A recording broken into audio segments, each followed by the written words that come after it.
സമസ്ത കേരള ജംഇയ്യത്തുൽ ഉലമയുടെ 100ാം വാർഷിക അന്താരാഷ്ട്ര മഹാസമ്മേളനത്തിന് കാസർഗോഡ് ജില്ല വേദിയാവുകയാണ്.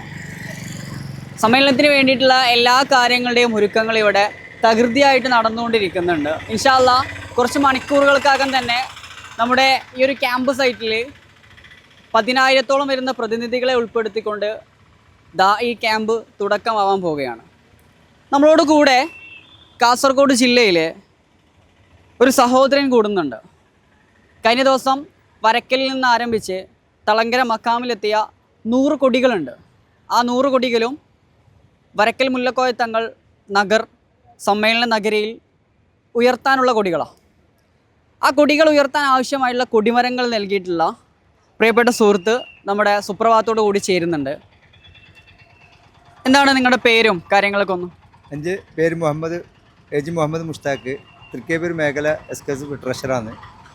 പിന്നെ സുപ്രഭാതം വർഷത്തിൽ 3 സുപ്രഭാതം സ്പോൺസറുണ്ട്. പിന്നെ ഗവൺമെൻറ് ഹോസ്പിറ്റൽ, 2 ഹൈസ്കൂൾ, BHS സ്കൂളെല്ലാം. പിന്നെ മേഖല സുപ്രഭാത കോർഡിനേറ്റർ കൂടിയാണ്. ഓക്കെ, പിന്നെ നമ്മൾ നേരത്തെ സൂചിപ്പിച്ച പോലെ നിങ്ങളുടെ വീടിൻ്റെ പേര് വരക്കൽ മസ്ക് എന്നല്ലേ? എന്താണ് അതിലേക്ക് നയിച്ചത് വരക്കൽ മസ്ക് എന്ന് ഇടാനുള്ളൊരു? എൻ്റെ ഉപ്പാൻ്റെ ഫാമിലി ഫുള്ള് സമസ്തൻ്റെ പുറത്തുള്ള ആൾക്കാരാണ്. അപ്പം എൻ്റെ ഉപ്പ നല്ല സമസ്തക്കാരനാണ്. ഉപ്പാനെ വിളിക്കൽ തന്നെ ഈക്കെന്നാണ്. ഉപ്പാൻ്റെ പേര് ഇബ്രാഹിം ഖലീലാണ്. ഉപ്പ വെച്ച് 3 കൊല്ലമായി. ഉപ്പാനിൽ നിന്നാണ് സമസ്തയെ കണ്ട് മനസ്സിലാക്കിയത്. അപ്പം ശരിക്കുള്ള സമസ്ത വരക്കൽ നിന്നാണല്ലോ തുടങ്ങുന്നത്. അങ്ങനെ ഉസ്താദ്മാരുടെ നിർദ്ദേശപ്രകാരം ഞാൻ വരക്കൽ ഇടാൻ പറയുമ്പോൾ ഉസ്താദ്മാർ നിർദ്ദേശിച്ചു. താജുനാരി ഉസ്താദ് SKSF സ്റ്റേറ്റ് വൈസ് പ്രസിഡന്റ് മൂപ്പർ പറഞ്ഞ് അതിൻ്റെ കൂടെ മസ്കെന്നും കൂടി ചേർക്കണമെന്ന്. ഓക്കെ, ഇപ്പോൾ അദ്ദേഹത്തിൻ്റെ വാഹനമാണ് ഇവിടെ ഉള്ളത്. വാഹനത്തിലുണ്ട് മലയാളത്തിൻ്റെ സുഹൃത്തും സുപ്രഭാതത്തെ കുറിച്ചുള്ള ഔട്ടുണ്ട്. അതിന് മുമ്പിൽ വരക്കൽ മക്കാമിൻ്റെ പേരുകളുണ്ട്. അത്തരത്തിൽ സമസ്തനെ സ്നേഹിക്കുന്ന ലക്ഷക്കണക്കിന് ആളുകളാണ് നമ്മുടെ സമസ്ത സമ്മേളന വേദിയിൽ കാണുന്ന ഓരോ മനുഷ്യരും. താങ്കളെ സംബന്ധിച്ചിടത്തോളം താങ്കൾ കാസർഗോഡ് ജില്ലക്കാരൻ കൂടിയാണ്. എങ്ങനെയാണ് ഈ ക്യാമ്പിനെ നമ്മുടെ സമ്മേളനത്തേക്ക് നോക്കിക്കാണുന്നത്? വളരെ സന്തോഷം ഉണ്ടായിരിക്കും ഇവിടെ എത്തിപ്പെട്ടതൊക്കെ. അതിൽ വിക്കാൻ്റെ ഒരു അംഗമായത് തന്നെ കമ്മിറ്റി എടുത്തതിൽ നല്ല ഞാനിപ്പോൾ സ്ഥിരമായി ഇങ്ങോട്ട് വരുത്തുന്നുണ്ട്. ഞായറാഴ്ച ഞാനിപ്പോൾ പണി പരിപ്പട ചുടലാണ്, പരിപ്പട സ്റ്റാളാണ്. ഞായറാഴ്ച വിക്കാൻ്റെ വളണ്ടർമാർക്കെല്ലാം 1100 പരിപ്പട ഉണ്ടെന്ന്.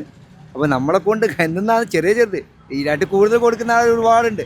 നമ്മളെ കൊണ്ട് കുറച്ച് നമുക്ക് നിന്ന് കുറച്ച് സഹായിക്കാൻ പറ്റുന്ന ഏറ്റവും വലിയ ഹയർ ഇതേ ബാക്കിയുണ്ടാവും. നമ്മൾ കൊടുത്ത് സമസ്തക്ക് എത്ര കൊടുക്കാൻ കൂടുതൽ. ഇപ്പോൾ താങ്കൾ പറഞ്ഞ പോലെ 100 കവുങ്ങൾ താങ്കൾ സ്പോൺസർ ചെയ്താണെന്ന് പറഞ്ഞു. അതിലേക്ക് നയിച്ച കാര്യങ്ങൾ എന്താ?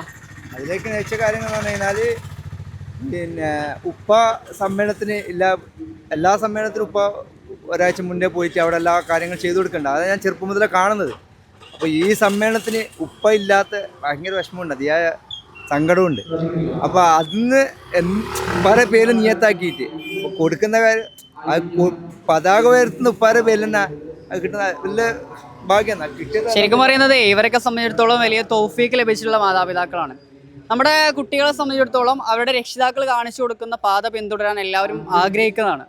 ഇത്തരത്തിൽ സമസ്തയെ സ്നേഹിക്കുന്ന സമസ്തയുടെ പ്രവർത്തകരായിട്ടുള്ള ലക്ഷക്കണക്കിന് മനുഷ്യർ ഒരുമിച്ച് കൂടുന്ന സംഗമങ്ങളാണ് വരും ദിവസങ്ങളിൽ കാസർഗോഡ് കുനിയയിൽ സംഘടിപ്പിക്കുന്നത്. എൻ്റെ ഒരു മകൻ ആഫിൽ ധാർമ്മിക പഠിക്കുന്നുണ്ട്. പിന്നെ ഒരു മകള് SNECയിലുണ്ട്. പിന്നെ 3ാമത്തെ മോന് ഇഫ്ദ് കോളേജ് ജുസുവായി. ഇൻഷാ അല്ലാഹ്. അപ്പം അത്തരത്തിൽ ഇൻഷാ അല്ലാഹ് സമസ്തയെ സ്നേഹിക്കുന്ന പ്രിയപ്പെട്ട ജനലക്ഷങ്ങളിലേക്ക് സുപ്രഭാതം ടീം വീണ്ടും എത്തുന്നതായിരിക്കും.